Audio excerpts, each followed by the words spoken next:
Good afternoon, everybody, and welcome to this edition of Meet the Researchers Cultural Connections, a collaboration between the Alumni Office of the University of Leeds and the Cultural Institute, whereby we're looking to showcase some of the university's strengths and importance as a global centre of excellence in the arts and humanities and as a promoter of cultural and artistic innovation. I believe there are 84 of you from something like 18 countries in the world. Do mention where you're from on the chat function. Just a quick word about the format.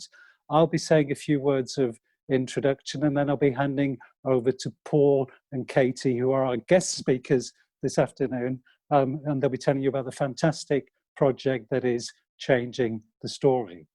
My name is Frank Finlay. I'm Dean of Cultural Engagement and Director of the Cultural Institute. And the Cultural Institute was set up something like 3 or 4 years ago to contribute to the university's strategic ambitions in a range of particular areas. From the point of view of student education and opportunities for our students, we look to enhance their life chances by co-creating a range of opportunities in conjunction with a diverse selection of cultural partners, with Opera North, with the Ilkley Literature Festival, with the local arts and cultural organisations, and many more beyond. We look also to promote the arts and culture across campus. Of course, the campus is a site of a great deal of cultural production in its own right, but also to enrich the cultural life of our city and region, and to reach as many diverse publics as possible.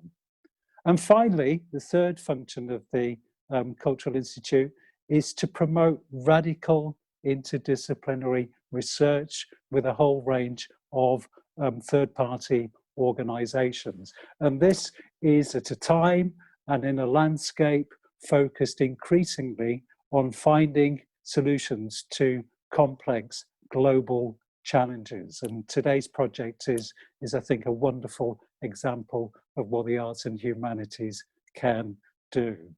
So let me turn to introduce our guest speakers to you today. Paul Cooke is the Centenary Chair of World Cinemas at the University of Leeds. Paul's the author of numerous books and articles on German film and German literature, and also on world cinemas. And there would be too many titles for me to name. I'm going to pick one out, however, because I think it kind of puts this particular project he's going to be talking about this afternoon in the context of his career. Paul produced a landmark study called entitled Representing East Germany from Colonization to Nostalgia. The crucial aspect of this, I think, for today was that Paul embarked on a study of the legacy of the difficult past, in this instance, of a divided Germany. And he did an early project, which might be seen as kind of the beginning of changing the story, where he worked with a cultural partner, with the Museum of the notorious state security prison near Berlin. He worked with them and young people, both from Germany and from Leeds, to explore the legacy of communism for understanding contemporary democracy. With the aid of some alumni funding from our wonderful Footstep Fund, Paul then took this exploration of the past to look at the legacy of the Holocaust and its implications for our understanding of human rights. And that took him to South Africa, where he worked with a long-standing partner, or has become a long-standing partner of the university, the Johannesburg Holocaust and Genocide Foundation. His current project, he'll be telling you, as I say, much more about. And I'm going to move now to introduce to you to Katie Hodgkinson. Katie is a PhD student on changing the story. A PhD which has been enabled by generous alumni support, for which we're extremely grateful, of course. Katie has a background in international development studies. She has an MSc. She's worked at the University of Amsterdam, and the field work that Katie undertook for her MSc was working with young people on the Thai-Myanmar border, also with young people whose lives had been brought into displacement and disarray by the particular geopolitical conflict going on in that area. So, without further ado, it's really a great pleasure to hand over now to Paul, who will be taking you through the rest of the event. Thank you. Thanks very much, Frank, for that great introduction and for the opportunity to be able to talk to our alumni community. You guys have been incredibly helpful and supportive in this work, so it's really nice to be able to kind of tell you what we've been up to with some of the funding that we've received from you guys. As ever, we're all trying to figure out this technology. I think by this time of the second wave, I'll have figured out how to use Zoom properly, but that's it. So, changing the story, building inclusive civil societies with and for young people is a 4-year Arts and Humanities Research Council Global Challenges Research Fund project. It's what's called a Network Plus project. The idea being that we become kind of like, you know, mini funding councils. We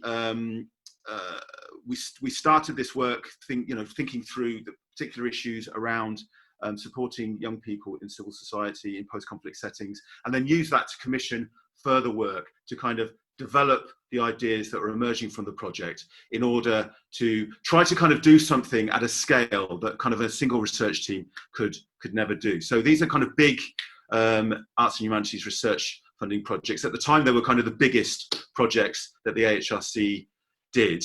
And it's been great to be involved in them, and great to be involved in kind of helping to develop the community of Network Plus projects. So the aim of this, oh dear, if I can go back. All right. So the aim of this project, sorry about this. Right. Right, the aim of this project is to evaluate present and inform future practice of civil society organisations working with young people in post-conflict settings in order to build strong institutions that can support communities and deliver sustained social justice. Right, so before we get into kind of the detail of what we've been doing, I think probably first of all we need to think about precisely why we should be thinking about young people, and also what kinds of activities are civil society organisations predominantly doing when you look at the way that they're supporting young people in these contexts. So first of all, why young people? Well, in terms of kind of trying to make a real contribution to the global development conversation, and in particular to support the delivery of the Sustainable Development Goals, the UN Sustainable Development Goals, which when we started this project seemed to be a long way in the distance, but now we're supposed to be achieving a fundamental shift in the development conversation by 2030. Why should we think about youth? Well, it is impossible to achieve the Sustainable Development Goals without addressing youth explicitly. 90% of youth live in developing countries, and 500 million live on less than $2 a day. The youth population is predicted to increase to 62% in some countries by 2050. And also, young people are disproportionately affected by some of the large-scale global challenges that we face, not least under and unemployment. There's massive, widespread youth unemployment in lower middle income countries. And there's also, and this is particularly worrying, a growing sense of young people kind of turning away from society, of seeing themselves as disenfranchised and looking for other solutions. So there's lots of talk about kind of the turn to radicalism, all that kind of stuff. So clearly it's impossible to do development without addressing young people directly, and also understanding how they view the world. So this isn't just about trying to do development to young people, but it's very much about trying to kind of bring young people actively into the development process in order that they shape their own development pathways. Okay. When we start looking at the kinds of activities that young people are involved in post-conflict settings with civil society organisations, it is remarkable, really, how kind of focused these are on arts-based practices, and particularly on participatory arts-based practices. Then kind of arts-based practices really are a kind of go-to methodology for development projects working with young people. And this is the anecdote that I always use when I'm talking about this stuff. This is a picture of Oggy Tomek, who is now a kind of middle-aged filmmaker, a very successful middle-aged filmmaker. He's now living in the UK, but he lost his family during the Balkans crisis, and was really kind of, he feels anyway, saved by a project that he did in the aftermath of the siege of Sarajevo. And this is a quotation from him: "Being trusted with a camera changed everything for me." So he got involved in an arts-based project with an organisation that we still work with, actually, called Hope and Homes for Children. He worked on this project, and they supported him, and he is now he's now a BAFTA award-winning filmmaker. And this kind of anecdotal evidence or anecdotes about the nature of these kinds of arts-based projects are really, really widespread. You know, you see them all the time. Organisations use this stuff as a kind of go-to methodology. But actually, when you drill down, what's particularly interesting is that there's very little robust evaluation of this stuff, or even kind of cross-sectorial working. And there's lots of good reasons why that would be the case. First of all, the nature of this stuff is that the organisations that deliver these projects are very focused on delivering the services to their end users. So they're very much focused on doing the action as opposed to evaluating the action. And also, the nature of the funding is that also they have to kind of, if they are doing evaluation, it's generally about evaluating success. Yeah, it's about showing that we did exactly what you said we would do with the funding, and we also did more than we said we would do. You know, that kind of, you know, exaggerated findings are really, really commonplace. And it's kind of understandable that people would do that, because invariably the organisations delivering the services to the young people are kind of using that project in order to leverage further funding, right? So the idea, you know, so it's always about trying to maintain the services in order to maintain the kind of the funding stream. And you know, this is deeply problematic if you're trying to kind of really get under the skin of these types of projects and see what works, and also importantly what doesn't work. So these are the kinds of issues that that we sort of came to think about when we were developing Changing the Story. So what does this mean? So the aims of Changing the Story are to support CSOs to reflect on a shared practice in new ways. This is really important as well, because there is a real sense that, like, loads of small organisations particularly are, as we say, very focused on developing their or delivering their services. So there's very little space for either reflection on their projects, but also for networking, for bringing people together, for creating communities of users that can share practice and learn from each other. So that's part of what we were trying to do in this project. We deliberately adopt a situated approach rooted in arts and humanities methodology. So it's not really about kind of doing that, you know, one size fits all, this is how you do a participatory project. It's really thinking about how these things work on the ground, the challenges that people face when they're trying to do this work. And within that, we're trying to very much focus on the benefits and the opportunities of participatory and co-production approaches. So how did it all start? So we began working in 5 post-conflict conflict countries. We began by setting up or undertaking a critical review of current practice in these contexts.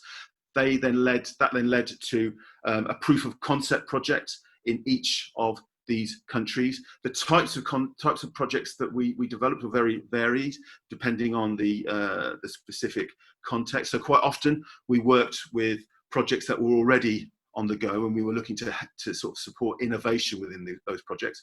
So, for example, the Changemakers project in South Africa was an example of that. You know, that was something that was going for quite some time, but they were looking to try to roll out actually beyond South Africa. So we were able to help support them in that process. In Colombia, on the other hand, we were very focused on how young people that are often very, very non-trusting or untrusting of organisations of any size, how you can reach those people. So how you can reach young people to work and get them to work with civil society organisations when there's a deep-seated mistrust of so many of these organisations. So we were looking at that kind of activity, working with very, very small-scale organisations that were really trying to kind of, reach out and engage with some of the most hard-to-reach young people on the planet. So we carried out those projects. We ran them over the course of the first year. We evaluated them, and that then led to a further commissioning round of a further 12 projects working in, I can't remember how many countries, working in about 12 countries there. And these were these were all designed to build on the learning from the first iteration of projects. They're all led by early career researchers from across the global south. And then the learning from those projects then led to a final commissioning round, which is currently running. This particular round has kind of been paused largely because of COVID. The projects are starting to kind of start up again in some parts of the world, but these larger scale projects and build on the learning from the first two iterations of the project. So it's very much a kind of participatory action research model where we try something out, we learn from it, we then develop a further iteration. The idea being that we kind of keep cascading this knowledge forward, and we hope to continue to do that if we can then get further funding after the end of Changing the Story in a couple of years. Okay. So what have we found out? So there's been loads and loads of outputs from the project, but given the fact that we're academic researchers, I suppose the place to start really is with research. So there's been lots of findings from our projects. Picking up on something that Frank said about my particular interest in kind of like dealing with difficult pasts. One very interesting strand has been the ways in which young people have been able to kind of uncover and amplify hidden histories. This picture is taken from a project that we ran in Zimbabwe, where young people use street art in order to amplify the story of the Tonga community and bring them into the kind of mainstream national narrative in a way that they hadn't been before. A lot of our projects also think about youth voice and have been theorizing youth voice. This is an image taken from the project that I've been working on in South Africa that I'll talk a bit about a little bit later. Linked to that project where we've been theorizing, thinking about youth voice, is also a broad impulse in the project to decolonize knowledge production. So lots of our projects are thinking about different epistemologies and thinking about how they can be brought into mainstream education in various ways. So this is a still from a project that we're running in Kerala in India, where we're bringing in knowledge from the tribal community into the mainstream national arts curriculum of this particular region of India. Linked to all of this stuff is also a very kind of deliberate attempt to address some of those global problems that we know young people in particular face. So there's a lot of focus on youth leadership and youth-driven entrepreneurship in our projects, with the aim of trying to address the kind of the global scourge really of youth under and unemployment. Within this, another kind of overarching theme, and this is something that Katie will talk about later on, is the ways in which the learning from our projects can feed into mainstream education systems and the relationship between formal, non-formal and informal education. But that's something that Katie's going to talk about in a second. Also, there's been a huge amount of methodological innovation. Our projects use loads and loads of different arts-based methodologies that we've been able to kind of critically evaluate, think through what works and what doesn't work, from photo voice to theatre for development, from the use of street art and graffiti to the use of animation. So there's been loads and loads of different approaches to doing this stuff. What's wonderful is the amount of art that's been produced by our projects, and if you go to our website you'll see lots of it, particularly loads of films that have been emerging from the project. One of the highlights for me recently was in the midst of the COVID lockdown, we were thinking about what could we do to keep momentum going in the project, and we organised a film festival, which was wonderful to see. We had about 30 films from about 20 different countries submitted or shown during the festival, and you can still see those films on our website if you are interested.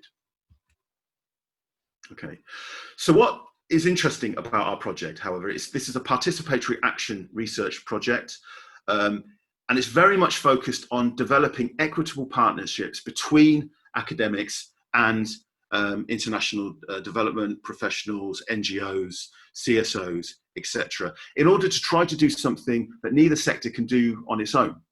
As I was saying before, lots of our partners find it very difficult to find the space for reflection, to think about new ways of doing things, and also to make the most of failure, to be able to do things, to kind of honestly explore where a project's gone wrong, etc.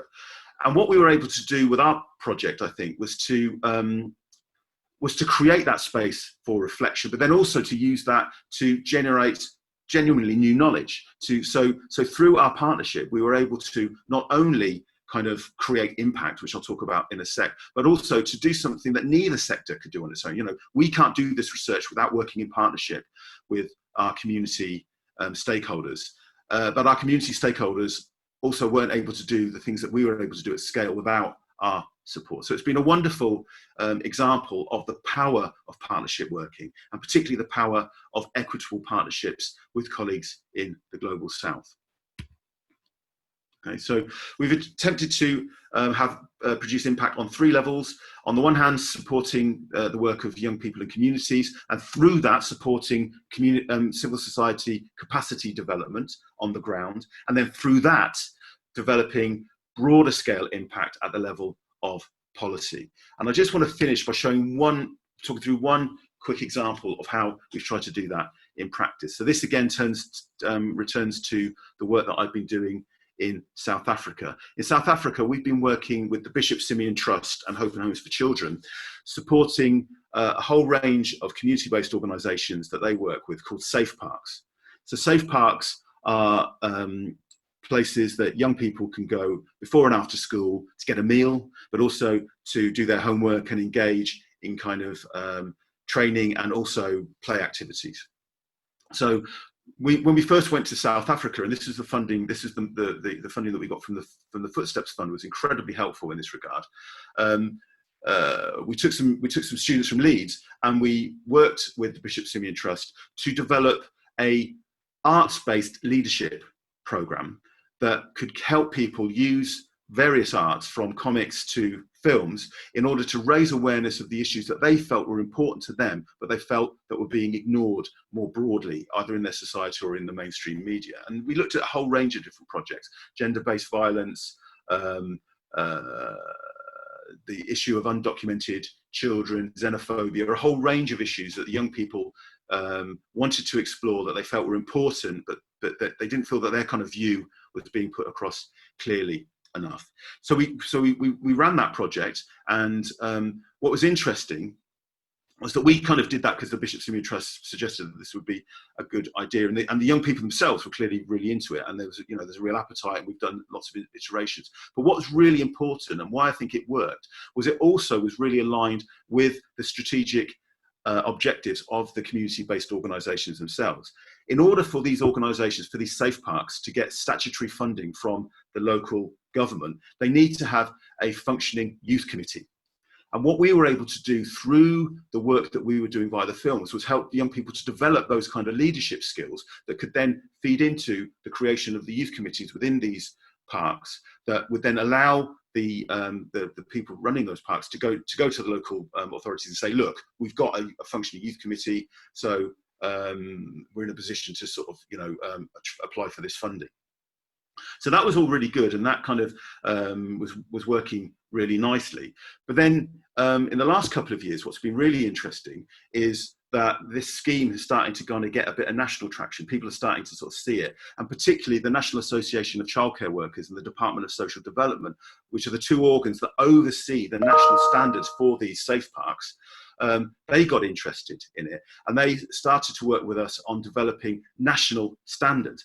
basically what had happened was that the National Association of Childcare Workers, the Department of Social Development, put in this stipulation to say, like, we want to have youth leadership, we want to have youth engagement in these CBOs, in these safe parks. So what we need you to do is to have a functioning safe committee, functioning youth committee. However, when we pressed them, there was no other guidance. There was no other kind of guidelines about what a youth committee should be. And what we've been able to do is help provide a model for that guidance. So that's been really good to see, in some ways, this is a real working example of what we're trying to do with changing the story. Working on the ground with young people to affect change, through that to support capacity building for the organisations that support them, and through that to engage with the national policy community.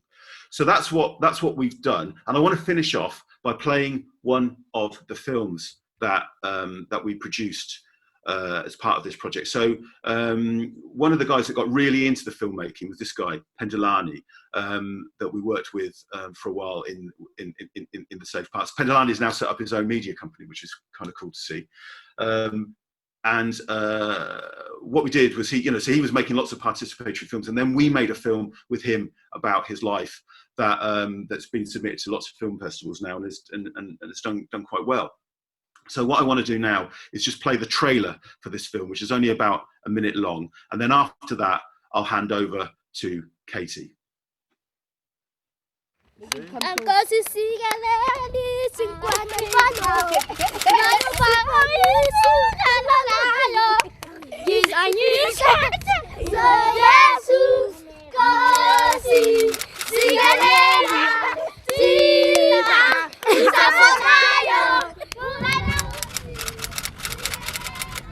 Stay here.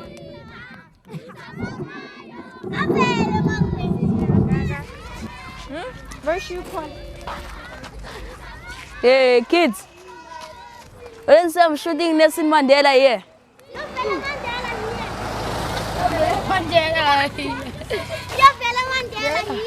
After my mother died, my uncle go to Eastern Cape to fetch me. When I was staying here, there was this guy who said he's my father. But after the time, he said, I am not your father.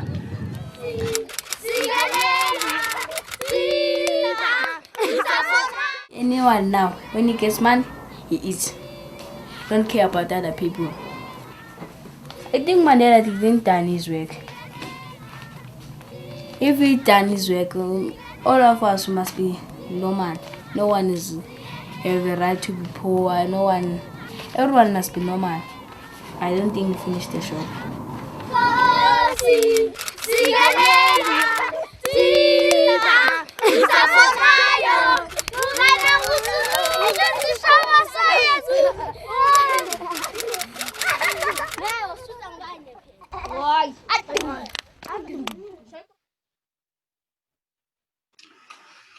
Okay, so I think what we'll do now, because of time, if we just cut straight to Katie. So Katie is our wonderful PhD student on changing the story, who's focused particularly on both evaluating the whole project, but also looking specifically at the relationship between formal and informal education in some of the projects that we have helped support. So Katie, without further ado, over to you. Thanks very much, Paul. Can everybody hear me? I can't see if I'm unmuted or not. Perfect, thank you.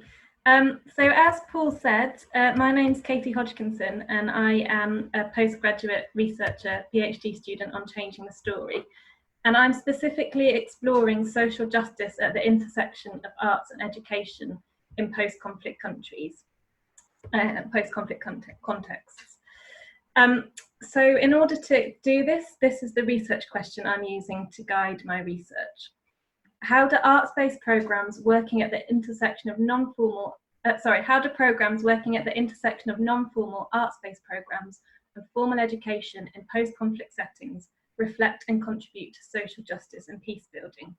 So these non-formal arts-based programs are the programs that are part of changing the story.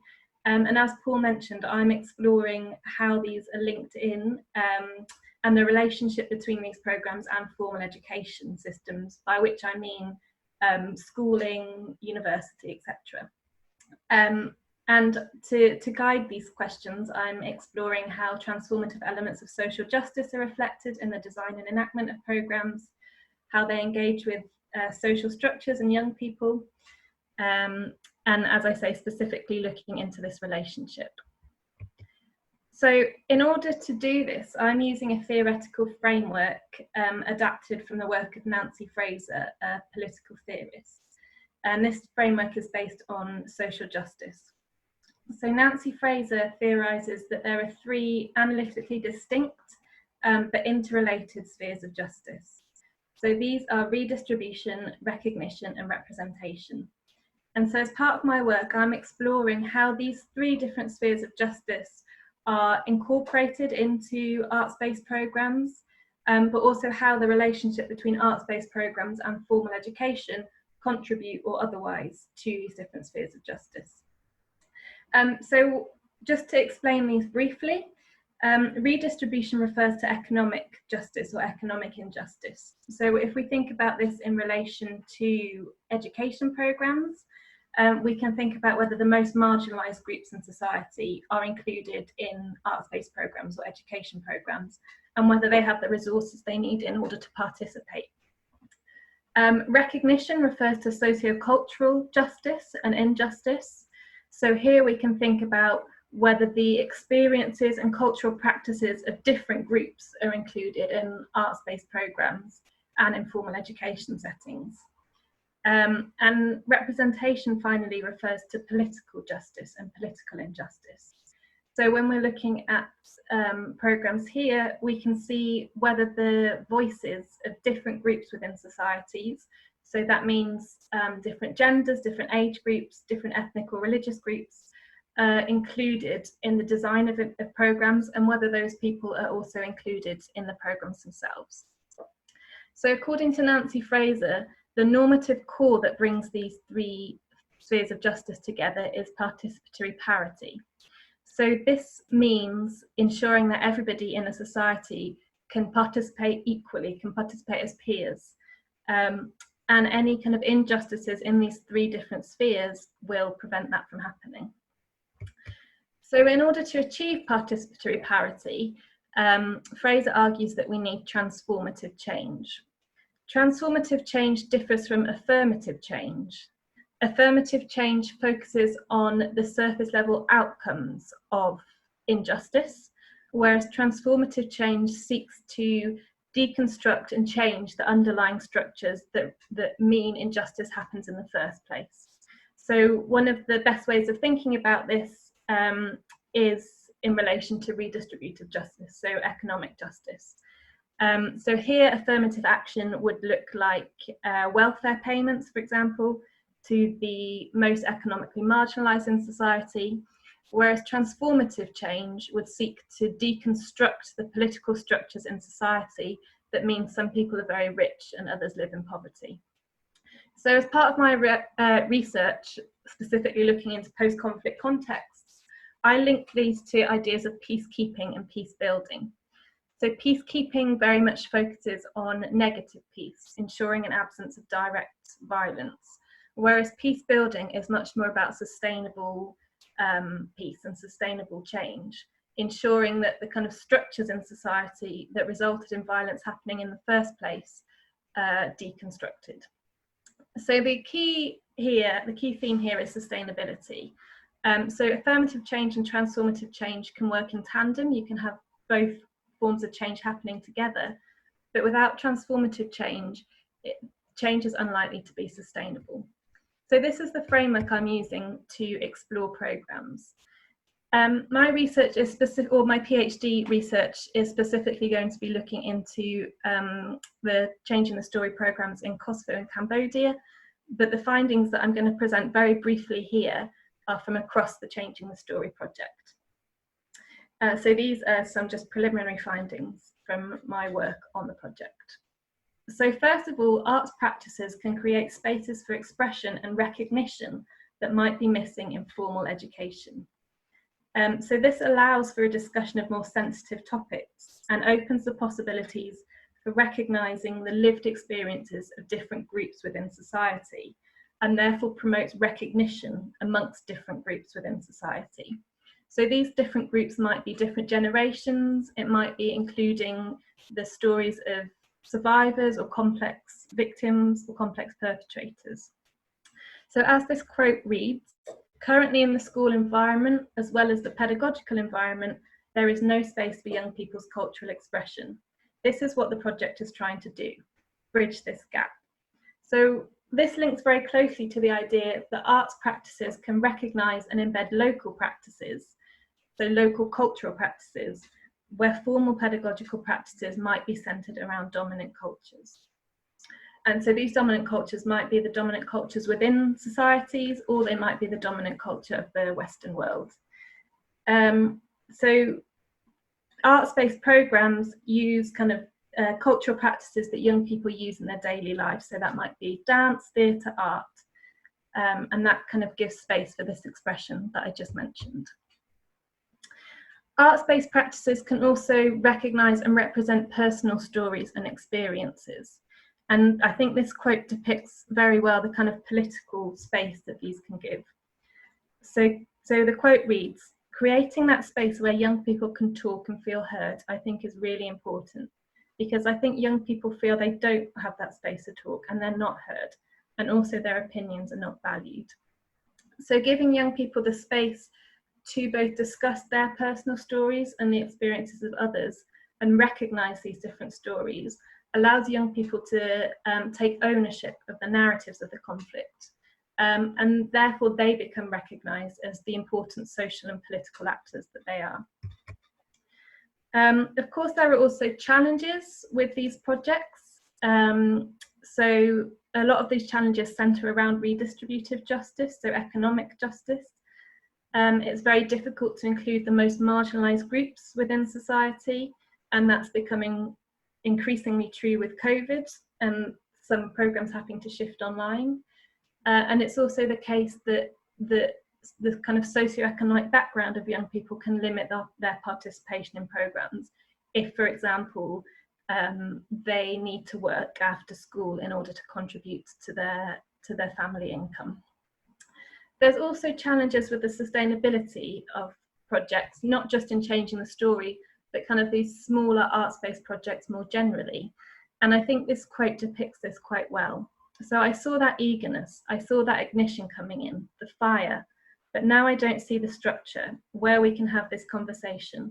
That's the challenge I see, because there's no formal structure, no setup where we can suggest curriculum change or maybe adaptation. So I think this kind of depicts a problem or a challenge within international development more generally, where because of funding restrictions, there are a lot of programs doing really fantastic but quite small scale work, and working quite independently rather than working to create kind of that incremental and transformative change. And this is obviously one of the reasons why Changing the Story was set up, was to kind of create a space for this learning between different projects and to create this incremental change, because it's important to remember that transformative change exists in these small changes. And then very quickly, just a final word on context, which is really important when kind of understanding these different programs. So Changing the Story is obviously working across a wide range of countries, and these all have very different contexts. So they're positioned differently in relation to the conflict. So in Cambodia, for example, there's been a truth and reconciliation process for a number of years, whereas in Kosovo, the country is still not recognised by Serbia. And art is also positioned differently within these communities. Sometimes it's very much part of the state programme for post-conflict reconciliation or reconstruction, whereas in others it's a very activist and radical change. So it's really important to understand why the contexts affect the programmes themselves. And this is something that I'm going to be delving into a lot more in my case study research. I'll stop there for now.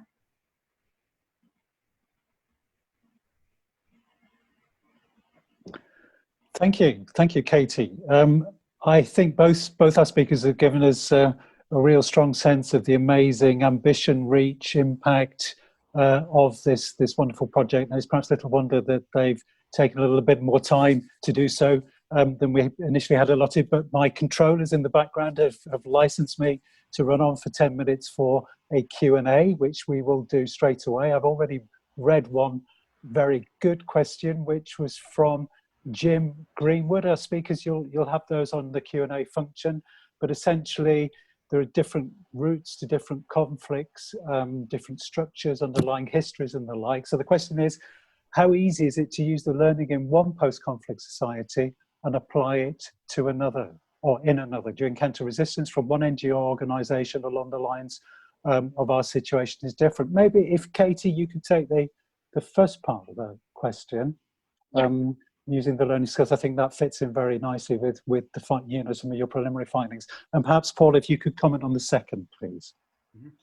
Yeah. So as I was kind of alluding to towards the end of my presentation, this point is very much true. So not only do conflicts have different roots, but the countries that Changing the Story is working with are in different stages of post-conflict. And as you say, they have different structures and histories. So I think what's really important to note is that Changing the Story is very aware of that. So it's not kind of saying, which is a kind of fundamental problem in international development, saying this project works here, so we're going to take it there. That's not what the project's doing at all. The project is very much situated within the different contexts because of the effect that this has. So the different contexts limit and also enable different ways of dealing or using arts-based programs. And so the learning that's taking part, I think, is very contextualized, which hopefully we'll kind of have more on as the project kind of comes to the dissemination phase. Paul, I don't know if you wanted to. Yeah, I mean, just to pick up on that, I think the second question is, do you encounter resistance from one NGO or organisation along the lines of our situation is different? Well, the short answer to that is yes, but our response to it is always kind of, yeah, but we always start from the organisation outwards. So the idea being that we look at the context in which stuff is happening, and then we work through a process of co-production to develop the project with the organisations themselves. So when it works, that's worked really, really well. I think what happened early on, particularly when we were working with some quite large NGOs, that NGOs are really, really practiced at kind of surfing the funding wave, as we like to call it, of understanding. So GCRF is here now, so that's the word. That's where the funding is. So yeah, there's all these researchers, and they kind of want to talk about research. So fair enough, we'll get on that kind of particular research bandwagon. But when it came to actually kind of trying to deliver the project and understanding that this wasn't just development funding, that this was about trying to support innovation within a particular program, that then became difficult.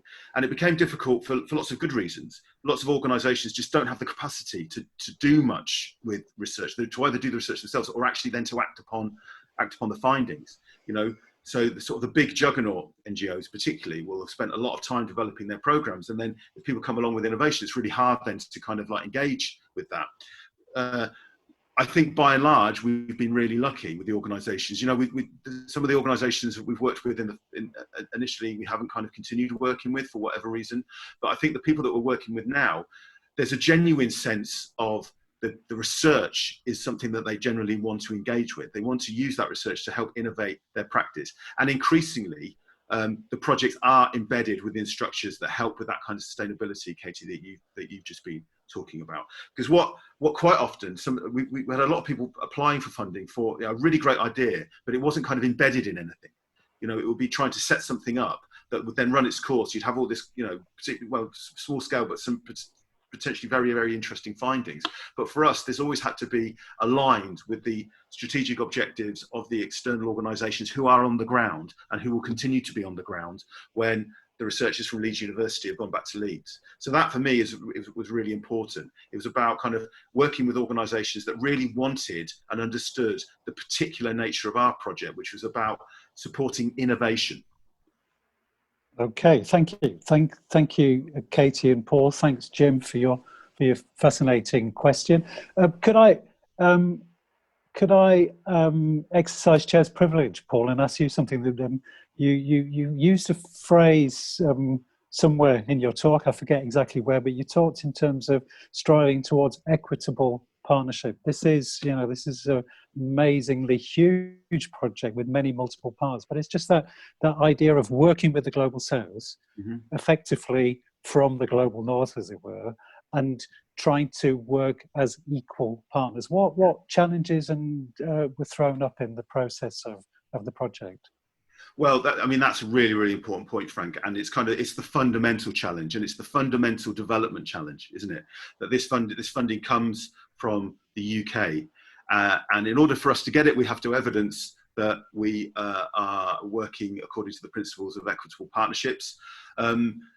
And that's easier said than done when you've got the fundamental power imbalance that the money comes from the UK and is flowing through to colleagues in the global south. I think what's been interesting for me is to see the journey of GCRF within this context, and to see how increasingly projects generally, but our project very much so in particular, the money has become more and more about supporting the convening function of supporting colleagues across the global south to interact with each other and to make sure that the agenda is being led by those colleagues. So that's the fundamental thing that I think we're starting to see. We're starting to see a shift away from us setting the agenda and our colleagues working in communities, in the communities themselves, to be setting the agenda. And that's worked in concert with another kind of key development in the project, to see the kind of the leadership of projects moving from these kind of big NGOs that we were talking about through to the young people themselves. So increasingly, the projects are being supported and led by young people on the ground. And that's been really nice to see in the third iteration of our project, see that that's really central to what we're doing, that these are kind of youth-led projects. Again, youth-led projects embedded within structures, but within broader structures, but very much about kind of making sure that the young people involved are controlling the agenda. So that's the way we've been trying to do it. But that's really good, Paul. If I can just jump in, I'm just monitoring things that are going on in the chat as well. If people have a question, could you please put it in the Q&A? But there is one that's just come in on the chat. Which I think you've probably answered. I need to put my glasses on to read this is from Helena Ulrika Marembio, which was about how do you reach the various people within your groups. A question about how do you decolonize knowledge? What methods do you use? If you could be brief, Paul, as well in your reply. Okay, sorry. Through everybody. Yeah, no, that's okay. The key thing is to work is to kind of unremorsably work through principles of co-production that very much make sure that our partners are not seen as kind of data that we need to extract, but very much that we are working with communities in order to develop solutions to the problems that they have identified as wanting to be answered. So that's the basic principle that we've been trying to use. And so the knowledge that is created is already in its sort of kind of like already decolonized in a sense, because we're already working with community-based epistemologies. So these are all kind of ideal scenarios. This is the journey that we're on, but that's how we kind of try to deal with that. And I think an important point there as well is that the kind of arts-based methods that are used in the different countries, they're all very different, and they're all very much based on kind of practices that are either embedded within the different contexts or that young people have kind of chosen. So some of the projects kind of commissioned young artists. So the projects have very much chosen the methodologies that they use based on what is relevant to the young people within their context. Thank you. So this is in virtually all the continents of the world. We've got a question from Joanne Baker about how do you overcome any linguistic challenges? Well, the simple answer to that is that we're not doing the work. The work is being done by the communities that are running the projects on the ground, and they're doing that in partnership. And the real challenge is when we have network events where we're trying to bring people together. And what we tend to do basically is spend a lot of money on translations. So interpreting is a big cost for our meetings, because it's really important that we can't just rely on people speaking English. That would be completely against the ethos of the project. And also, I'm a modern linguist. Okay, thank you. I think we've got time for one last question. Then I will have to sadly wrap everything up. Just very briefly, Katie, I was taken with something you said where you were saying how, you know, there were arts-based activities were creating a space for recognition and expression of things that would otherwise not have a space in the conventional curriculum. So the question is, do you think, you know, at a time when arts-based methodologies and approaches are coming in for, shall we say, some degree of cynicism or criticism from various funders of higher education in the UK, is there anything, you know, that can be learnt from your project with its multinational focus for things that we do in this country in that particular regard?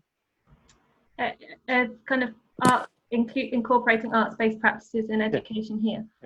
Yeah, I think that's a really important point. I mean, another thing, something that's important to remember is conflict obviously doesn't just mean war, and the UK is obviously going through a lot of conflict at the moment with Brexit and various things happening. So I think what Changing the Story is showing, that this use of arts does kind of create space for young people to express themselves and express their experiences, which is really valuable in itself, but also importantly, it's giving space to recognize what other people are going through and the experiences of other people. So I think absolutely, I mean, that's the findings I presented were kind of across the Changing the Story project. So I don't see why that also wouldn't be relevant here. Again, so long as the kind of which arts methods are used and why they're used is driven very much by the young people, as it has been in the Changing the Story project. And I think that's really the central point, is that this should be driven by young people so that they can express themselves in the way that they want to. Okay, thank you. Well, I am going to draw things to a close now. Can I thank, on behalf of our alumni audience, Katie and Paul? It's been absolutely fascinating. Can I thank all of you for listening viewing, or even listening in? That sounds quite quaint, doesn't it?